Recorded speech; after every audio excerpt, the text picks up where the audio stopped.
hola a tots. Benvinguts a aquesta sessió co-creant la unitat de 3D a Can Ruti. És una sessió que feia molta il·lusió d'organitzar perquè és la primera de tot un seguit de sessions que organitzarem en l'àmbit de la tecnologia 3D, ja sigui la impressió o la realitat virtual i augmentada. I avui tenim diferents convidats. A mi m'agradaria començar per fer una benvinguda a tothom. He preparat una petita presentació que, si puc, la compartiré amb vosaltres.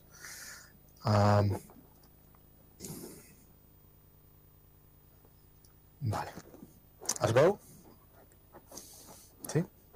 Vale. Bueno, doncs, primer de tot, gràcies. M'agradaria fer un agraïment especial a l'Armand, d'aquí, de l'equip d'audiovisuals de l'Hospital Germans Trias, que ha fet una feinada per tal que nosaltres avui puguem reunir-nos aquí d'aquesta manera i compartir amb vosaltres tot això. I també als ponents que avui estan amb nosaltres, que compartiran la seva expertesa i la seva experiència en aquest àmbit. Per començar, una mica de background sobre el 3D a l'Hospital Germans Trias. L'any passat vam preguntar als nostres professionals quina era la tecnologia que consideraven més interessant, quina era la tecnologia que ells consideraven que havíem de potenciar des del programa d'innovació del nostre hospital. I van destacar tres grans àmbits. Per una banda, la salut digital, com era d'esperar-se, per una altra banda, la intel·ligència artificial i per una tercera banda, la tecnologia de 3D. Això vol dir realitat virtual augmentada i impressió 3D.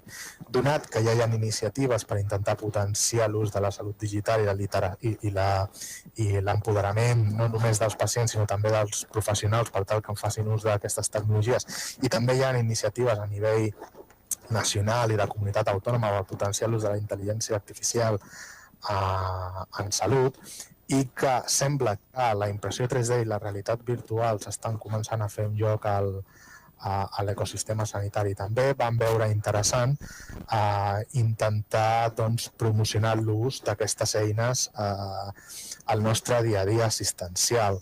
Així doncs, quan vam començar a picar la pedra, intentar trobar quina era l'expertesa al nostre hospital, ens vam assabentar que hi havia 18 especialitats de l'Hospital Germans Trias que o bé estaven fent servir tecnologies de 3D d'algun tipus o bé volien fer-les, i això implicaven més de 30 professionals diferents. Són uns bons números tenint en compte que no es feia res fins a aquell moment. Llavors, pensant en això, vam tenir ganes de crear alguna estructura, alguna unitat que pogués donar suport i estructurar tota aquesta feina que ja s'estava fent de forma més o menys informal, i el Rutiprim va néixer. El Rutiprim no és res més que la marca en la qual intentarem aglutinar tota la feina que es fa en 3D al nostre hospital. Però no és una cosa nova, és a dir, s'està fent a molts hospitals, i de fet per crear una unitat de 3D es pot fer de moltes maneres, hi ha moltes possibilitats, i el que hem de fer és explorar quina és la possibilitat que a nosaltres ens funciona. Per fer això no cal reinventar la roda, el que hem de fer és fixar-nos en tots aquells agents que ho han intentat abans i que han tingut èxit. Abans de la primavera d'aquest any jo vaig tenir l'oportunitat de visitar la unitat de 3D de l'Hospital Sant Joan de Déu, que han fet molt bona feina, Arnau Valls i el Josep Monuera, ja per establir aquest tipus d'unitat. I recentment també hem començat discussions no només amb el Ferran Fillat, que és un bon amic i que lidera la unitat de 3D del Parc Taulí, sinó també amb els companys de Mastertech que estan aquí avui també amb nosaltres i que han ajudat el Ferran Fillat a aconseguir aquest objectiu. Per mi, l'exercici d'avui no és res més que una passa més per aconseguir construir una proposta de creació de la unitat 3D al nostre hospital. És una proposta que jo ja he començat a escriure, que tinc la intenció de presentar a direcció probablement durant l'any vinent, i que espero que tothom pugui col·laborar d'una manera o una altra per definir com volem que sigui aquesta unitat. La sessió d'avui no és res més que una primera passa en aquesta direcció. Ara donaré la benvinguda al doctor Ferran Fillat del Parc Taulí perquè expliqui la seva experiència en el seu laboratori 3D, què és el que fan, etc. I després escoltarem dels companys de Mastertech, Toni Nadal, Juan Manuel Peña i Antonio Sánchez, que ens explicaran per què és important la impressió 3D als hospitals i la realitat virtual i augmentada i com ells van ajudar al Parc Taulí a establir-la.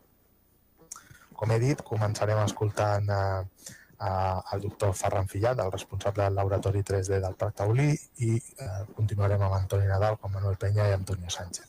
Al final tindrem espai per fer alguna pregunta si voleu.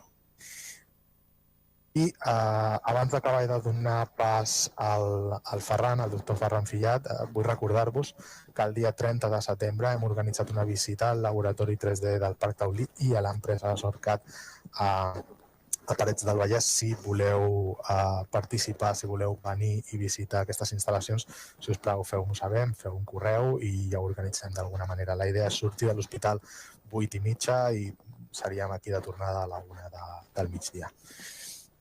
Dit això, dono pas al company, en Ferran Fillat, perquè faci la seva exposició. Gràcies, Ferran. Moltes gràcies, Daniel, per la introducció. Encantat de poder-vos explicar la nostra experiència i una miqueta amb l'objectiu d'inspirar aquells que tenen ganes d'intentar fer les coses una mica diferents o canviar cap a millor el nostre sistema de salut. I us compartiré la pantalla. El meu objectiu que vosaltres, no sé si esteu veient o em veieu a mi mateix.